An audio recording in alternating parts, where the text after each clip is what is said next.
Hai, selamat datang di Alenia, merangkai kata menjadi cerita bersama saya Nazratul Uyun.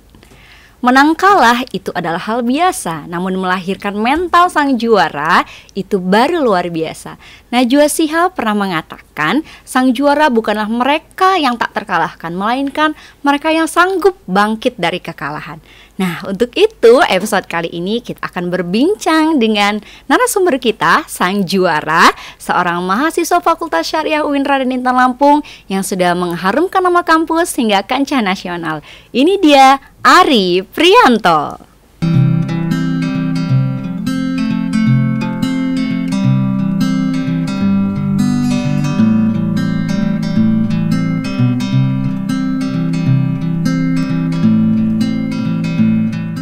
Hai Ari.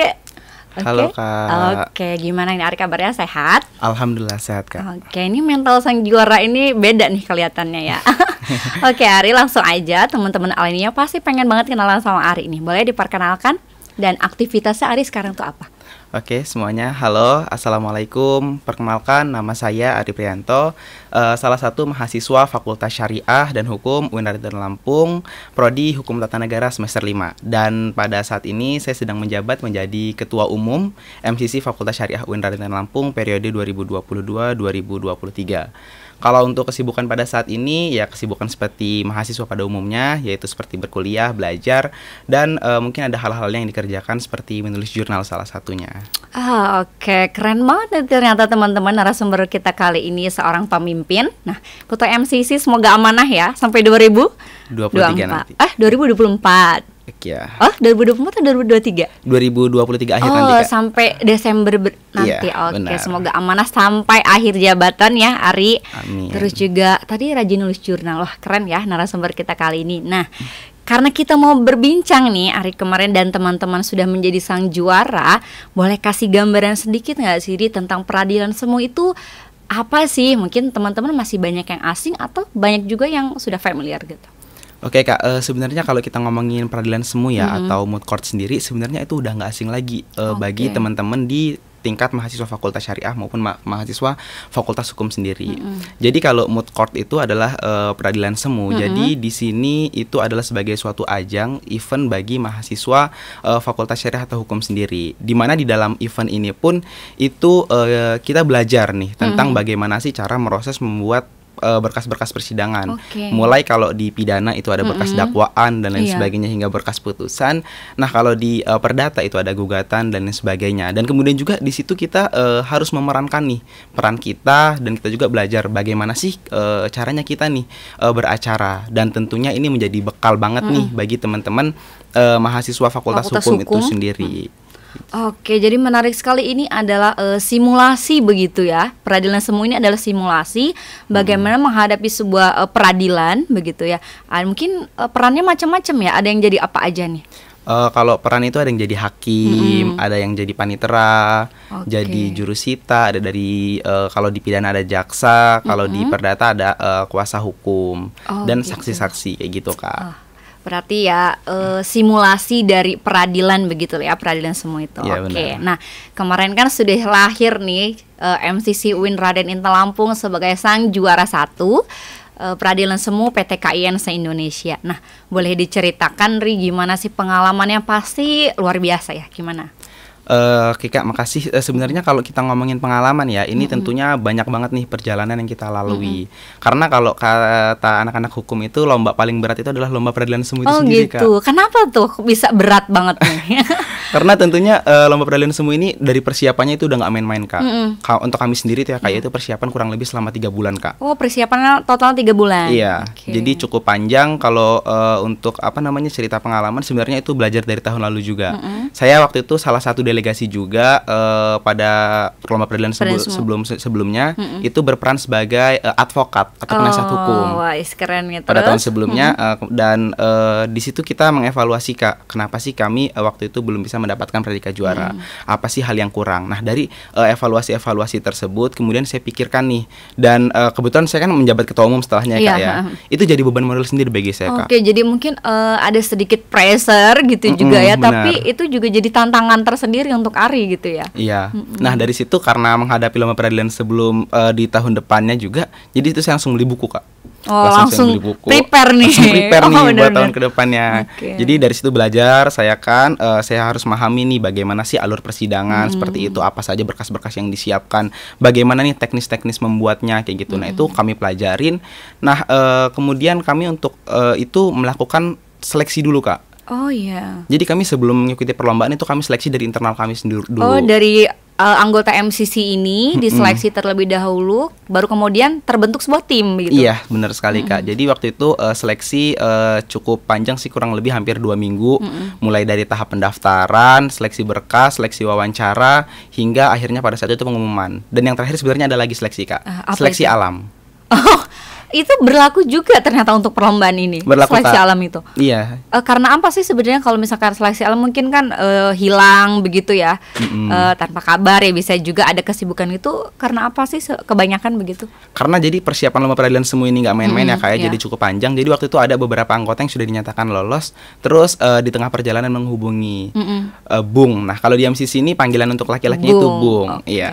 Bung, izin katanya kayaknya aku nggak bisa ngelanjutin deh gitu. Jadi mungkin dia ini nggak sanggup untuk bisa melanjutkan. Jadi itulah alur-alur daripada kenapa bisa sampai pada saat ini. Dan perjuangan itu juga sebenarnya tentang gimana sih caranya kita itu bisa menjalin suatu chemistry, Kak, dalam suatu tim. Oke, kenapa sih harus ada chemistry gitu untuk lomba peradilan semu ini?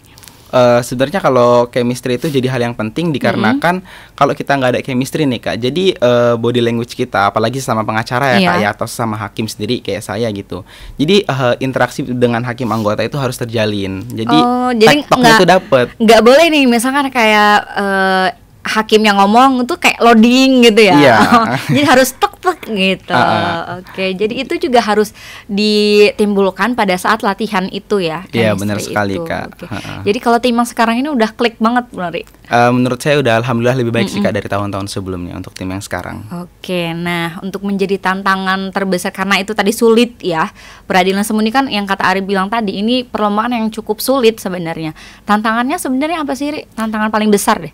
Oke, kalau untuk tantangan paling besar sendiri di dalam tim itu yang pertama gimana caranya kerja sama tim tadi, Kak. Karena kami 16 itu harus menjadi satu kepala dan satu gerakan. Nah, ini benar-benar penting sih gimana adanya suatu nahkoda dalam tim ini.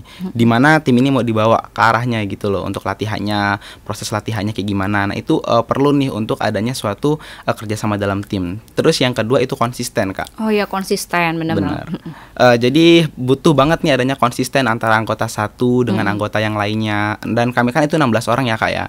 Nah, jadi kalau misalkan ada salah satu anggota mungkin yang tidak bisa hadir latihan, itu kadang ada suatu gap, ada suatu kebingungan, ada satu peran yang hilang. Iya, pasti kan namanya juga satu tim ya. Kalau satunya hilang itu pasti ya nggak tidak terlaksana dengan baik gitu latihan itu. Nah, berarti tantangannya ada lagi nggak selain mungkin tadi kerja sama tim, terus juga komitmen ya? Ada satu lagi sih, Kak, mungkin untuk tantangan-tantangan yang lainnya itu mungkin tantangan yang kondisional ya, Kak, ya. Mungkin dari tempat latihan. Kadang waktu itu pernah ada tempat latihan kami dipindah-pindah gitu. Jadi kami itu nggak punya tempat yang tetap dan bingung pada saat itu. Tapi alhamdulillahnya itu semua bisa kita komunikasikan dengan baik dan bisa kita jalannya juga dengan baik sih, Kak. Oke, itu justru menjadi tantangan tersendiri ya untuk Ari dan teman-teman.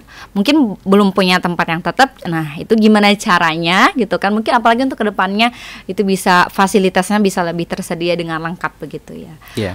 Oke, Ari, menarik sekali nih ya cerita Ari tentang peradilan semu tadi. Nah, mungkin tapi teman-teman ini masih agak bingung gitu nggak sih, Ri? Masih kayak gimana sih peradilan semu itu jadi sidang gitu, atau kayak sidang skripsi, atau sidang apa sih gitu kan? Nah, teman-teman, daripada penasaran, kita akan saksikan cuplikan video teman-teman sedang mengikuti lomba peradilan semu di nasional kemarin. Berikut cuplikan videonya. Baik, Ibu, apakah bekas tuanya sama seperti ini? Maaf, Ibu, nggak kelihatan dari sini. Mohon izin majelis untuk bisa menunjukkan P15 pada saksi. Keberatan, Yang Mulia. Menurut kami kuasa hukum penggugat tidak perlu untuk menunjukkan foto tersebut, Yang Mulia, karena itu sudah sangat berlebihan, Yang Mulia. Dengan bertanya saja itu sudah sangat cukup, Yang Mulia. Interupsi, Yang Mulia. Silakan. Nampaknya kuasa kuasa hukum dari tergugat ini sangat tergesa-gesa menyimpulkan maksud dan tujuan kami menunjukkan foto ini yang mulia. Padahal maksud kami hanya ingin memastikan apakah pada saat itu tergugat ingin melakukan pemukulan terhadap penggugat sehingga ada bekas fotonya sehingga ada bekas lokasi yang ada di foto ini yang mulia. Oke, nah Ari ternyata lomba peradilan semu itu semirip dengan aslinya kita sidang gitu ya di sebuah peradilan ya Ari ya. Iya benar. Nah kalau aku lihat tadi tuh ya Ari di video itu aku cari-cari gitu ya, mana muka Ari nih gitu. Aku cari-cari di mana nih muka Ari gitu.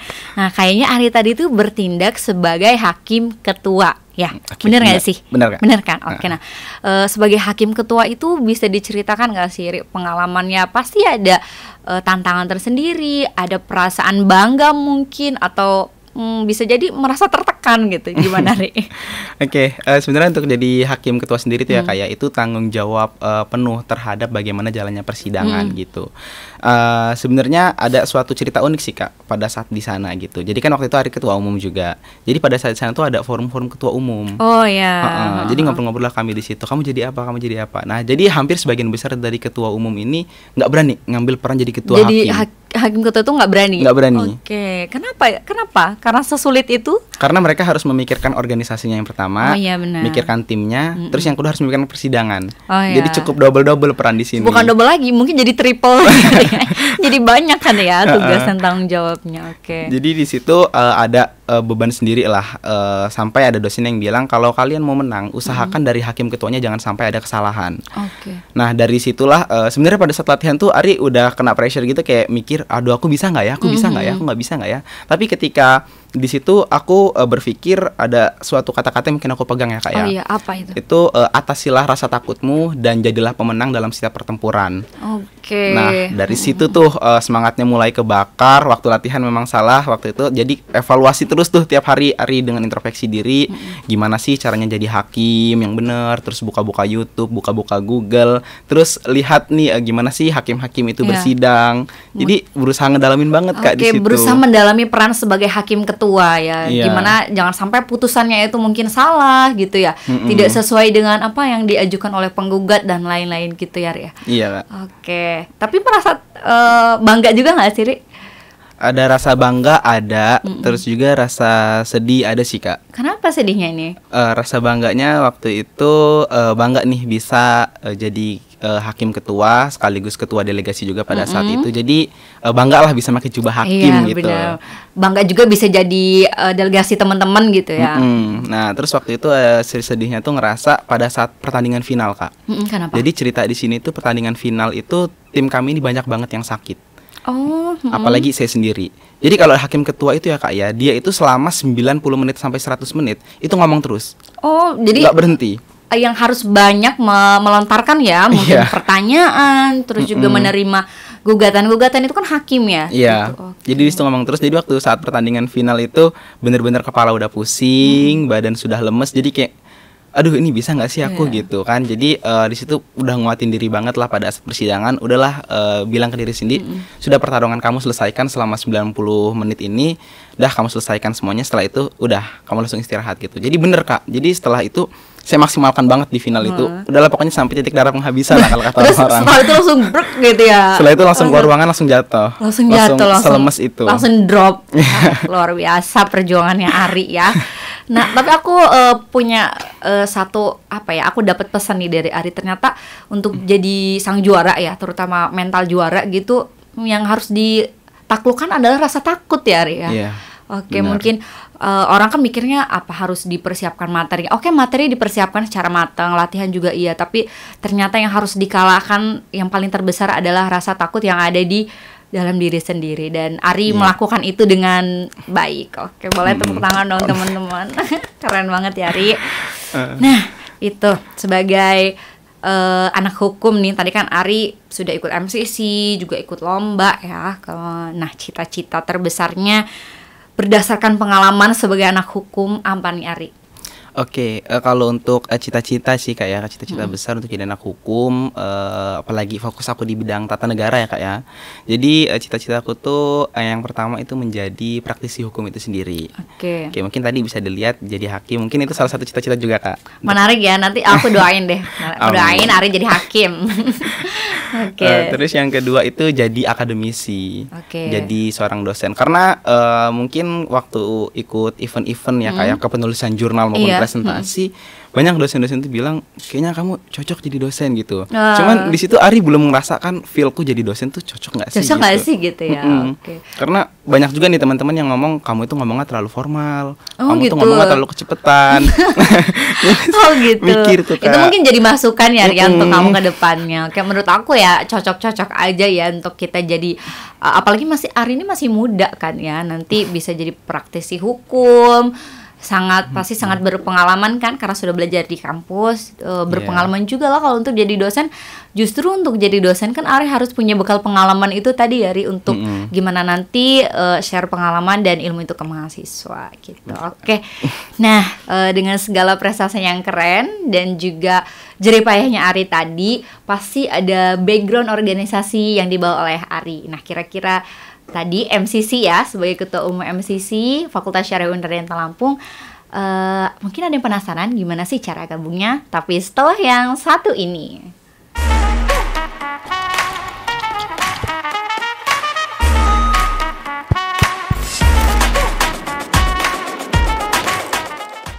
Oke, hai teman-teman, balik lagi di Alenia. Kita akan melanjutkan obrolan kita bersama Ari. Nah, seru banget kan ya? Kalau tadi Ari akan share informasi seputar gimana sih cara gabung di MCC Fakultas Syariah Unarian Lampung dan gimana kegiatannya sebagai anggota dari ketua dari MCC. Oke Kak, sebenarnya kalau ngomongin MCC ya Kak ya, ini adalah salah satu organisasi yang hampir ada di semua fakultas hukum atau fakultas syariah. Nah, jadi kalau untuk di MCC Fakultas Syariah Unarian Lampung itu ada 3 divisi keilmuan Kak.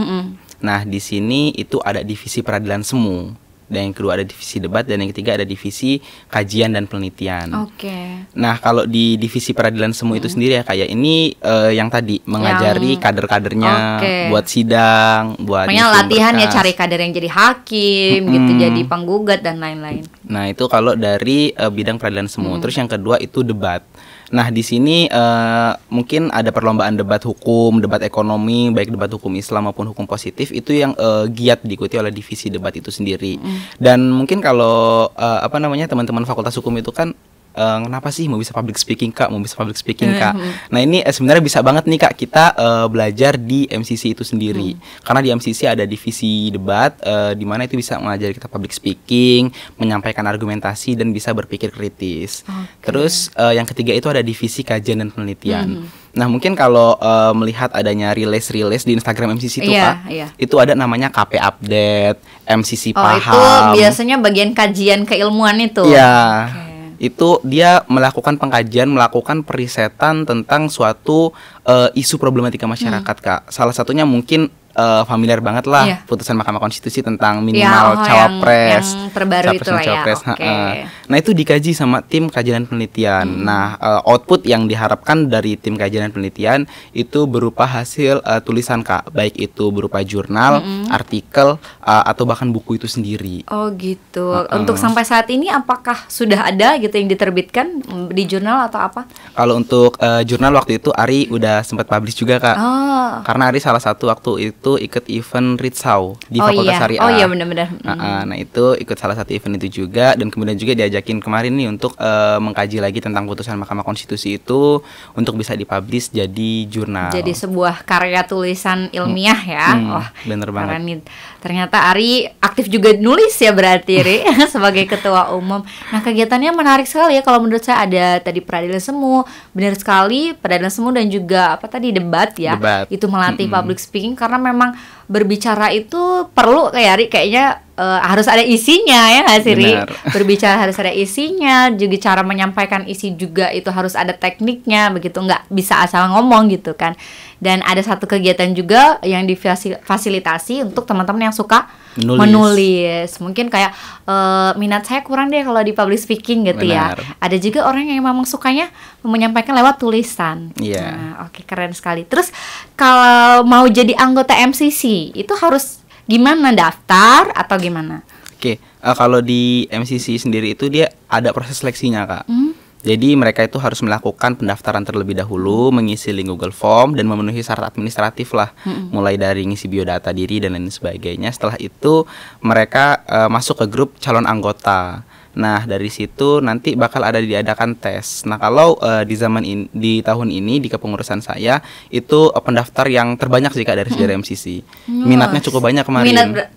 Oke, mahasiswa fakultas hukum ya, anak hukum gitu ya. Ternyata minatnya banyak nih sama MCC. Nah, emang aku searching juga kan. Aku jadi searching nih tentang MCC gitu kan. Ternyata ini salah satu mungkin komunitas bergengsi untuk anak hukum ya. Benar. Jadi kalau nggak MCC nggak hukum nih gitu. Mungkin gitu ya. Benar Kak. Bisa jadi kan ya. Nah, oke.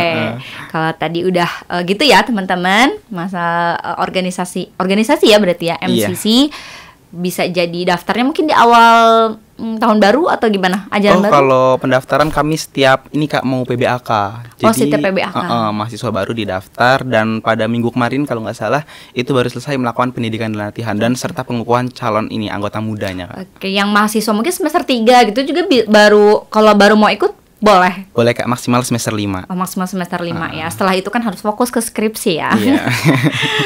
Oke, nah udah seru banget obrolan kita. Lanjut kita ke sesi games. Nah ini jawab cepat dan jujur aja Ri. Nah pasti bisa ya Ri. Nah apalagi Ari ini seorang calon hakim ketua, pasti bisa nih jawab cepat dan jujur. 3 kata tentang peradilan semu. Kebersamaan, belajar, dan kekuatan. Oke, kebersamaan, belajar, dan kekuatan. Oke, emang itu intinya ya Ria, harus ada kebersamaan. Terus juga pastinya belajar karena menyiapkan materi tadi. Oke, selanjutnya apa yang paling berkesan dari seorang Ari dalam kegiatan peradilan semu kemarin? Kesannya itu sih Kak, banyak banget perjalanan yang kami laluin. Apalagi dari pemberkasan sudah persiapan berkas 3 bulan, kemudian dinyatakan lolos. Itu adalah salah satu kesenangan lah bagi kami untuk bisa berangkat ke Kerinci. Dan perjalanannya pun cukup jauh Kak waktu itu Kak. Hampir sekitar Jambi ya, itu daerah Jambi. Iya, tapi arah ke Padang dia Kak. Oh, jauh banget berarti ya, lumayan. Hampir 30 jam perjalanan. Wow. Pakai apa transportasi? Bus, Masya Allah, luar biasa. Aku dulu yang kemana Bengkulu aja kayaknya nggak mau mengulangi itu lagi gitu. Luar biasa perjuangannya 30 jam di bus. Wah, keren. Jadi itu salah satu kenangan yang mungkin ini harus jadi cerita ya. Harus jadi cerita bener-bener. Iya. Mungkin kalau untuk diulang nggak, tapi ini menjadi momen yang tidak akan pernah bisa dilupakan gitu kali ya. Luar biasa, kalian keren banget. Nah, terus sebagai anak hukum, siapa sih idolanya Ari ini? Oke, kalau ngomongin idola sebenarnya ada banyak sih Kak. Kalau untuk tokoh-tokoh hukum ya. Tapi mungkin karena bidang aku hukum tata negara, tentunya aku mengulik atau mengidolakan salah satu tokoh pakar hukum tata negara juga, yaitu Profesor Jimli Asidiki SH. Oh, Profesor Jimli. Iya. Kenapa sih mengidolakan beliau? Oke, beliau ini beliau juga waktu itu menjadi suatu praktisi atau hakim ketua Mahkamah Konstitusi dan sekaligus juga pernah menjadi seorang dosen. Dan tentunya linear nih sama apa yang Ari harapkan. Oke, sama yang Ari cita-citakan. Jadi udah punya role model nih ya untuk kedepannya gitu. Oke, menarik sekali ya perbincangan kita kali ini teman-teman. Makasih Ari udah datang ke sini mau ngobrol-ngobrol di Alenia, dan makasih juga teman-teman Alenia sudah menyaksikan Alenia. Teman-teman, menyampaikan kebenaran adalah tugas dari kita sebagai manusia, dan menyampaikan kebenaran tentunya bisa dimulai dari hal-hal kecil dan bisa dimulai dari diri kita sendiri. Untuk menyampaikan kebenaran, kita juga dibutuhkan adanya keberanian dan tentunya harus tetap ramah dan juga menebar senyuman. Sampai jumpa di Alenia berikutnya.